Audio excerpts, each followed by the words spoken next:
La pregunta es, ¿por qué Juan lloraba? Lloraba porque no había nadie que pueda abrir el libro y desatar los sellos. Esto trajo gran tristeza en el corazón de Juan. Pero alguien le dijo, mira, el león de la tribu de Judá ha vencido para desatar los sellos y abrir el libro. Qué hermoso es saber que hay esperanza cuando uno tiene la oportunidad de saber lo que hay en el futuro. Los hijos de Dios tenemos la certeza, la seguridad de que hay un Dios en los cielos que controla, que lleva adelante este mundo, que este mundo no va a la deriva. Hay un Dios de los cielos que está siempre en control. Hoy trataremos un tema muy especial. Vamos a tratar acerca de las almas. ¿Usted se ha preguntado qué son las almas? El capítulo del libro de Apocalipsis, el capítulo 6, versículo 9 en adelante nos dice: cuando se abrió el quinto sello, vi bajo el altar las almas de los que habían sido muertos por causa de la palabra de Dios y el testimonio que tenían. Mis amigos, ahí hay varias cosas interesantes. Habían muerto por causa de la palabra de Dios y porque habían dado testimonio. Los cristianos siempre tuvieron que pasar por momentos difíciles. La dificultad mayor era que las personas que no aceptaban el Evangelio siempre se encontraban en situaciones de oposición. Pero allí muchas personas murieron. Millones de seres humanos dieron su vida. Y ahora nos vemos en este cuadro algo interesante en el versículo 10 de Apocalipsis 6:10. Y clamaban a gran voz diciendo: ¿hasta cuándo, Señor, santo, verdadero, no juzgas y vengas nuestra sangre en los que moran en la tierra? Y se les dieron vestiduras blancas, y se les dijo que descansasen todavía un poco de tiempo, hasta que se completara el número de sus consiervos y sus hermanos, que también habían de ser muertos como ellos. La pregunta que tenemos aquí es, ¿qué almas? Dice que estas almas estaban ¿en dónde? En el altar. Y cuando nosotros entramos al santuario, nosotros vemos que en el santuario habían dos altares. Había el altar del sacrificio y el altar del incienso. Pero ¿dónde estaban estas almas? Estas almas, recuerden que estamos en el santuario celestial, y en el santuario del cielo ahora se oye a las almas pidiendo. Ahora nosotros vemos que es el altar del cielo y no de la tierra. Bajo el altar, fuera del templo. Esto era el altar del sacrificio. Y este altar del sacrificio está allí afuera del santuario. Apocalipsis capítulo 16, versículo 6 nos menciona: por cuanto derramaron la sangre de los santos y de los profetas, también tú les has dado a beber sangre, pues se lo merecen. Mis amigos, la sangre derramada. ¿Qué es esto de sangre derramada? Derramaron la sangre. Esto nos muestra algo interesante. Deja salir, dejan resbalar. Nosotros vemos una imagen. ¿Qué imagen? Una imagen de martirio. La sangre es símbolo de la vida. Yo quisiera comentar un poco en relación a esto. Quizás ustedes recuerdan un poco la vida de los primeros hijos de Dios. Adán y Eva tuvieron dos hijos, Caín y Abel. Cuando nuestros primeros padres pecaron y salieron del Edén, Dios les dio una instrucción clara a Adán y a Eva. Lo primero que Dios les enseñó es que para que el hombre pueda seguir adelante, había que hacer un sacrificio. Nuestros primeros padres estaban desnudos después del pecado y el Señor los hizo ropa de pieles y los vistió. Para que ellos pudieran vestirse, había que sacrificar a algún animal. Seguramente era un cordero que fue sacrificado y los cubrió con vestimentas de pieles. Pero les enseñó algo más, que afuera había de fabricar un altar y en ese altar debían sacrificar un cordero. Cuando los hijos de Adán y Eva crecieron, ellos aprendieron a llevar el sacrificio. Aprendieron a hacer las cosas que ellos necesitaban.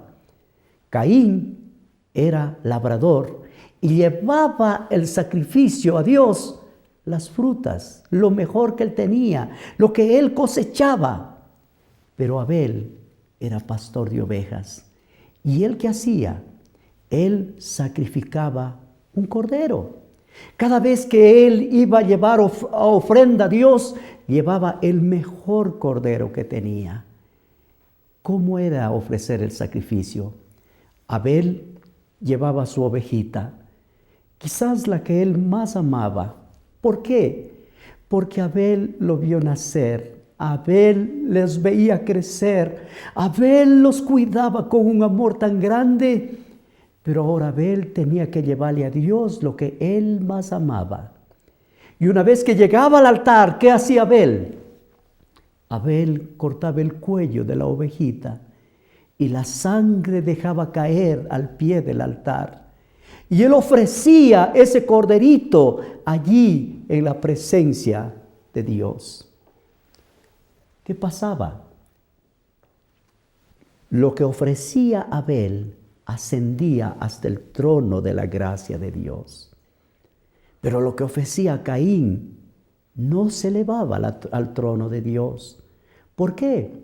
Porque él estaba ofreciendo lo que él había hecho, el fruto de sus manos. No hacía lo que Dios le había pedido. Dios le había pedido, sacrifica un cordero. Pero Caín sacrificaba frutas, sacrificaba lo que él cosechaba. Mis amigos, estas son dos cosas que los hombres deben saber. Los seres humanos ofrecen o lo que Dios les pide o lo que ellos quieren. Caín y Abel son el ejemplo de la verdadera adoración. Abel era el ejemplo de adorar a Dios correctamente. Caín creía en Dios, pero adoraba a Dios a su manera. ¿Qué pasó entonces? Un día se enojó e hizo un plan. Llevó a su hermano al campo y le llevó para estar allá afuera. Y una vez que le llevó al campo, mató a su hermano. Y la sangre de su hermano regó la tierra. Fue la primera vez que un ser humano había muerto. Caín volvió, no dijo nada, pero de pronto la voz de Dios le llamó, porque Dios hablaba directamente con los hombres. Génesis capítulo 4, versículo 10 dice, y él le dijo, ¿qué has hecho? La voz de la sangre de tu hermano clama desde la tierra. Oh, mis amigos, esta es la idea del cuadro que nosotros vemos en el libro del Apocalipsis. Allí nosotros vemos que la sangre de los mártires claman. Allí nosotros vemos, no es que la sangre hable. No, la idea del cuadro que nosotros tenemos aquí es una idea de martirio que se conecta con el santuario. Cuando se conecta con el santuario, entonces vamos a ver algunas cosas interesantes. ¿Qué pasaba en el tiempo del quinto sello? O del quinto sello, sí. El quinto sello nos muestra algo interesante. Allí la sangre de los mártires claman. San Juan, capítulo 16, versículo 2 dice, los expulsarán de las sinagogas, y aún viene la hora cuando cualquiera que os mate pensará que rinde servicio a Dios. Un tiempo en la tierra que la gente pensaba que matando a las personas estaban haciendo lo correcto. ¿Cuándo pasó esto? Siempre volvemos al mismo tiempo, la Edad Media. y el principio del cristianismo. Los hijos de Dios siempre fueron perseguidos. Los hijos de Dios siempre fueron sacrificados. El que quería hacer la voluntad de Dios padecía persecuciones. Y el Señor Jesús les dijo, habrá gente que pensará que le sirve a Dios si los matan. ¿Quién hizo la mayor matanza de la humanidad? La Santa Inquisición. Ellos fueron los mayores matones de la humanidad. Y perdonen, yo lo digo con todo el respeto. No me estoy burlando de ninguna iglesia, pero la verdad hay que decirlo con claridad. Mis amigos, la mayor cantidad de personas que murieron en todos los tiempos fue por asuntos religiosos. Y esto trae a nuestros pensamientos el dolor, el sufrimiento que pasaron todas esas personas que querían hacer la voluntad de Dios, que querían hacer lo que Dios les pedía. Pero ¿qué pasaba? La gente moría por obedecer a Dios. Ahora, quiero llevarle a pensar algo como esto. ¿Qué de las almas? ¿Hay almas o no existen almas?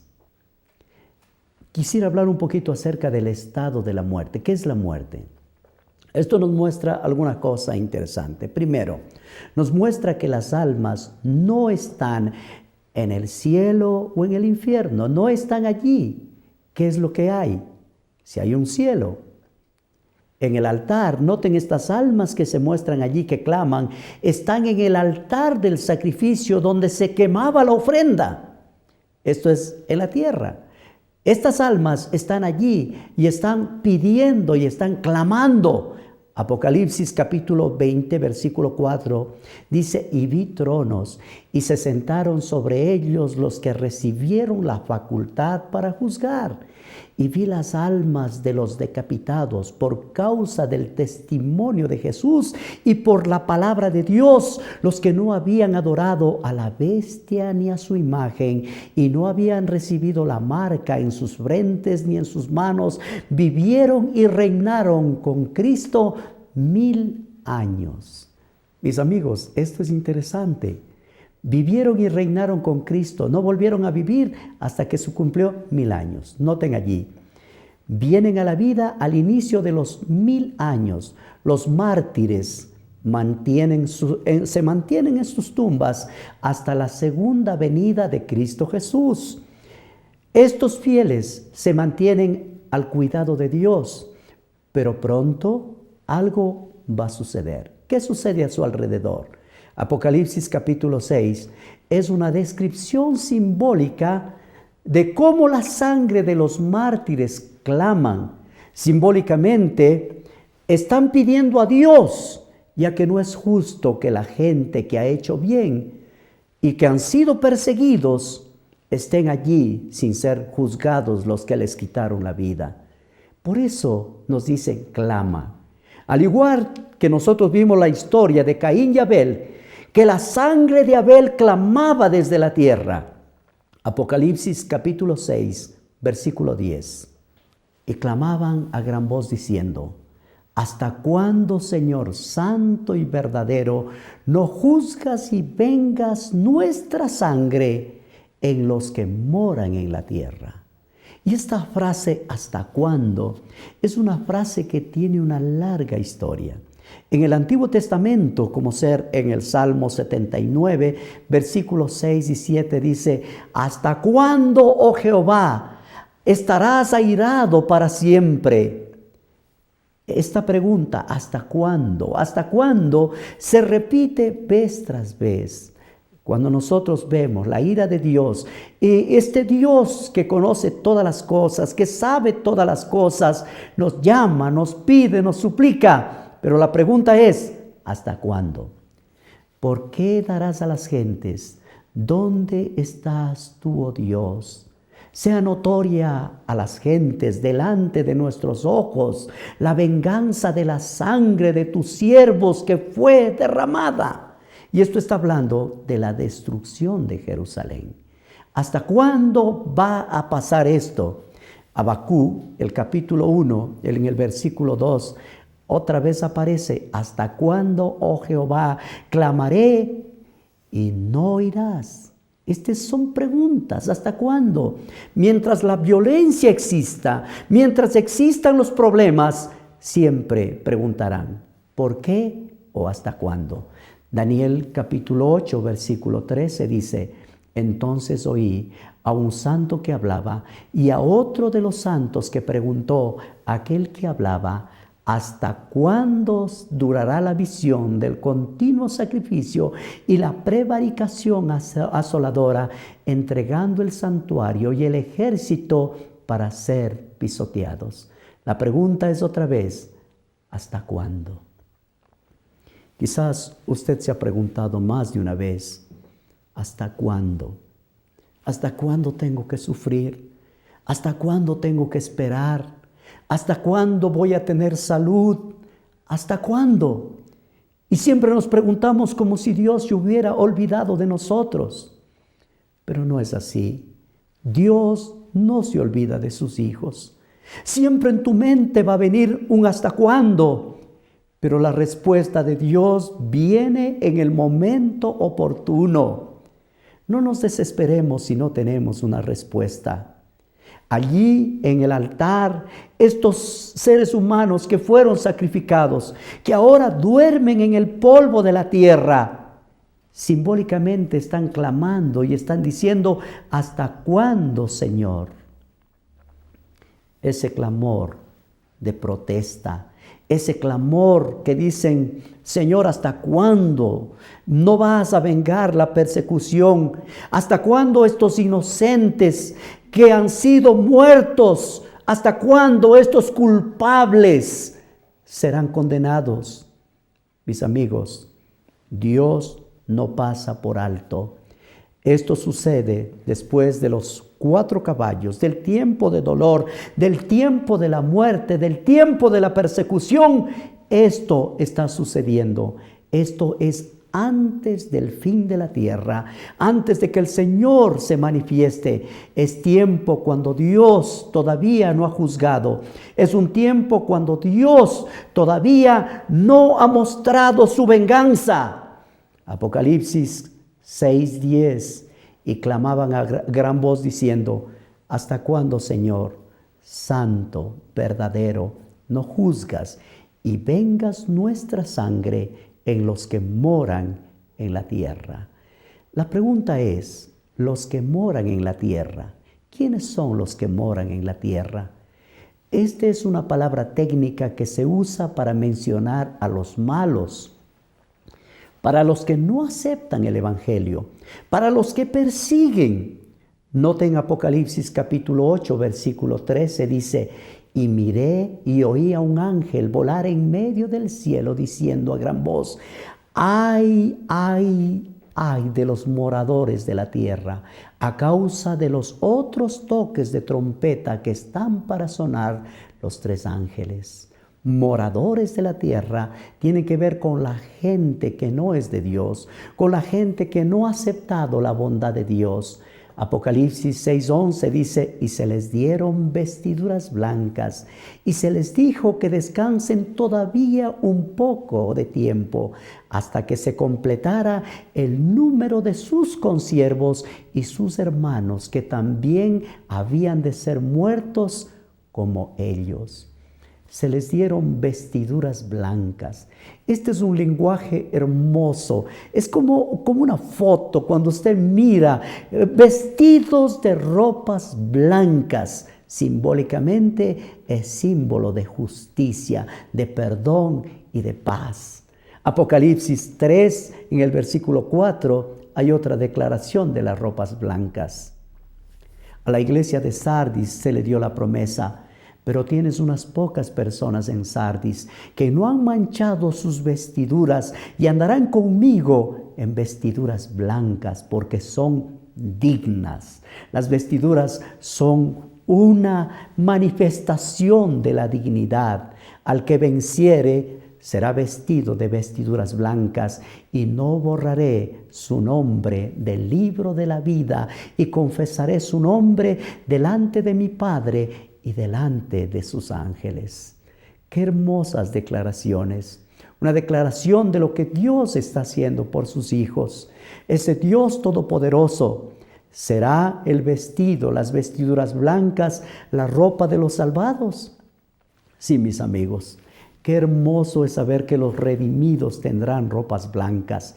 Apocalipsis capítulo 7, versículo 9 dice: después de esto miré, he aquí una gran multitud, la cual nadie podía contar, de todas las naciones, tribus, pueblos, lenguas, que estaban delante del trono en la presencia del Cordero, vestidos de ropas blancas, con palmas en las manos, y clamaban a gran voz diciendo: la salvación pertenece a nuestro Dios que está sentado en el trono y al Cordero. Mis amigos, estas expresiones son expresiones de gratitud y amor de esos seres humanos que sienten la redención, la gratitud de que Dios les dé el derecho de volver a vivir entre los redimidos.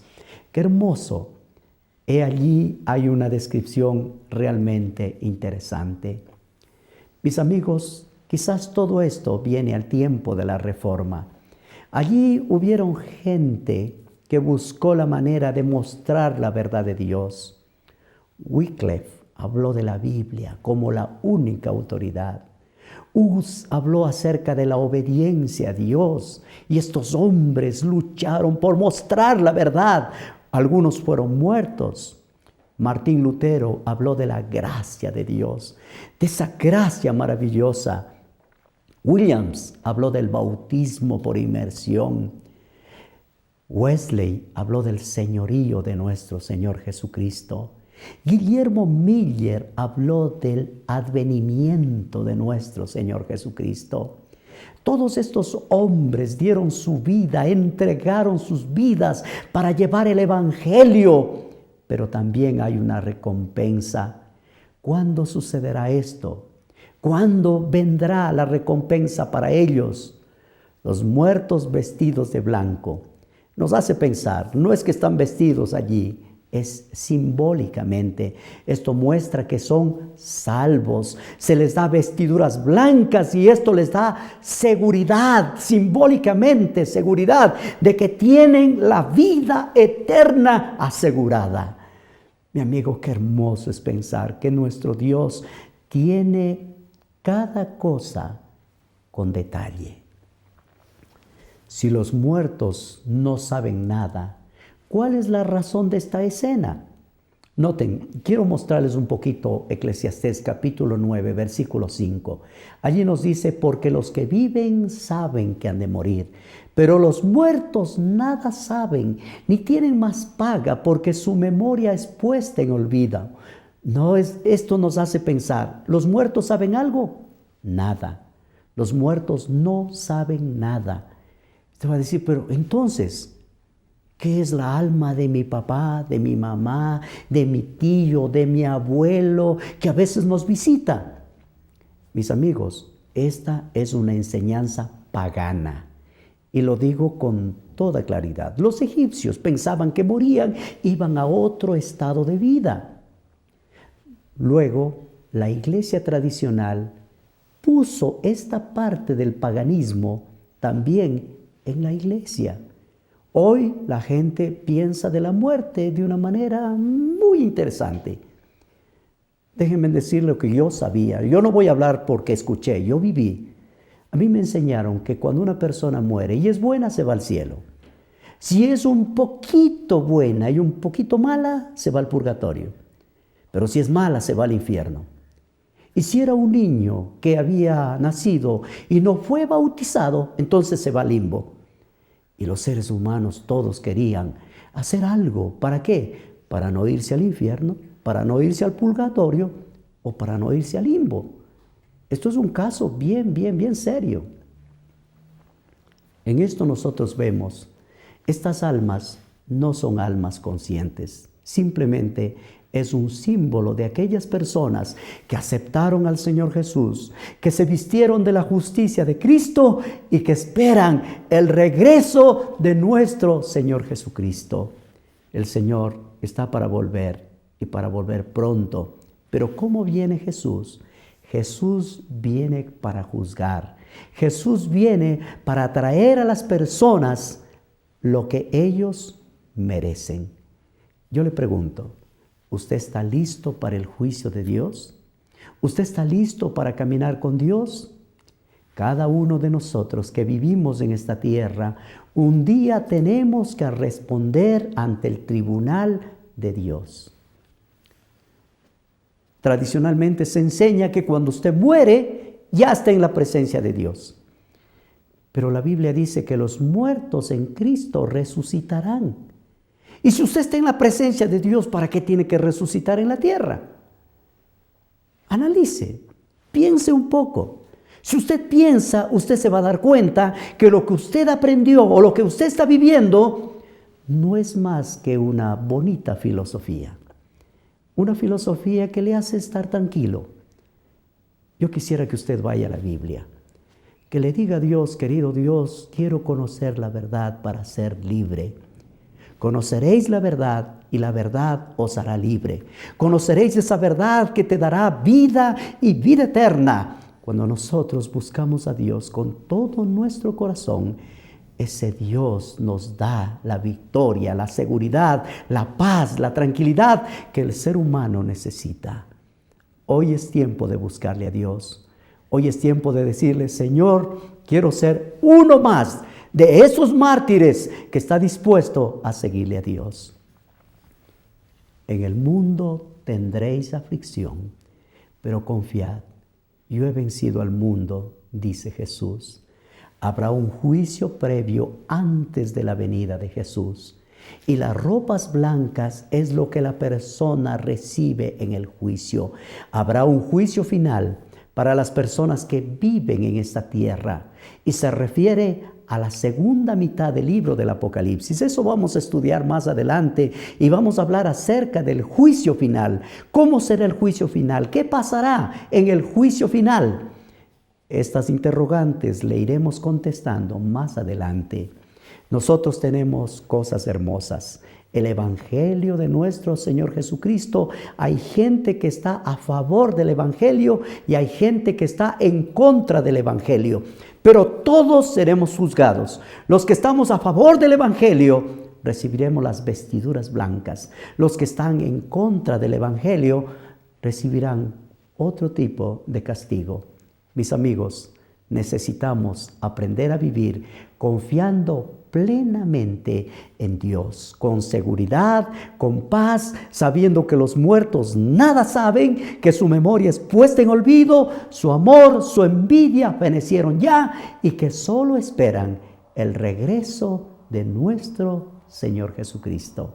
Que Dios le bendiga a usted y bendiga su familia.